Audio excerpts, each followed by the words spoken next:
Hey guys, welcome back to my channel. এই ভিডিওতে আমি বলে দেব রেইনি ওয়েদারে wifi router red light problem solve নিয়ে। সো আজকের ভিডিওটা পুরো সলভিং একটা প্রবলেম, কি প্রবলেম কেন হয় এগুলো বলবো না, ডাইরেক্ট আমি সলিউশন দিয়ে দিব কিভাবে তুমি ফিক্স করতে পারো। সো বর্তমানে অনেক বৃষ্টি যাচ্ছে, কারেন্ট যাচ্ছে, এর কারণে আমাদের ওয়াইফাই রেড লাইটটা অন হয়ে থাকে, বাট এটাকে কিভাবে আমরা ইমপ্রুভ করতে পারি এই ভিডিওতে আমরা দেখব। সর্বপ্রথম আপনাকে যেই কাজটা করতে হবে সেটা হলো অপটিক্যাল ফাইবার লাগানো বা ফাইবার লাইন লাগানো। সো আপনার রাউটারে যে নর্মাল তারটা আছে সেটা চেঞ্জ করে 500 টাকা লাগতে পারে। সো এটা চেঞ্জ করে জাস্ট আপনি অপটিক্যাল ফাইবার লাইনটা লাগায় ফেলান।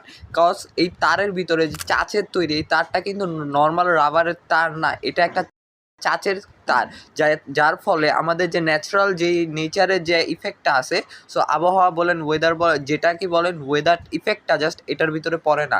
কজ আপনার বৃষ্টি হোক, যত তুফান হোক, যাই হোক, জাস্ট এইটা নর্মালি চলতে থাকে। এটাই হলো ফাইবার লাইনের বিশেষত্ব। সো কী করবেন, আপনার যে অপারেটর আছে তাকে কল দিয়ে বলে দেন ওয়াইফাই আমার তারটা চেঞ্জ করে আমি ফাইবার লাইনটা লাগাবো। দেন অলসো আপনাকে পেমেন্ট করতে হবে তারের দাম। সেকেন্ডত আমাদের কারেন্ট যাচ্ছে বারবার, এটা হলো সবচেয়ে বড় একটা প্রবলেম হয়ে গেছে।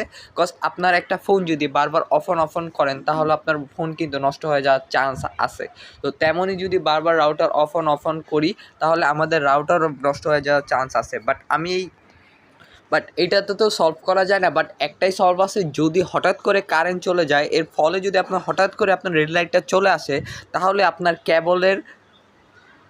কেবলটা লুজ হয়ে যেতে পারে। মানে আপনার রাউটারের সাথে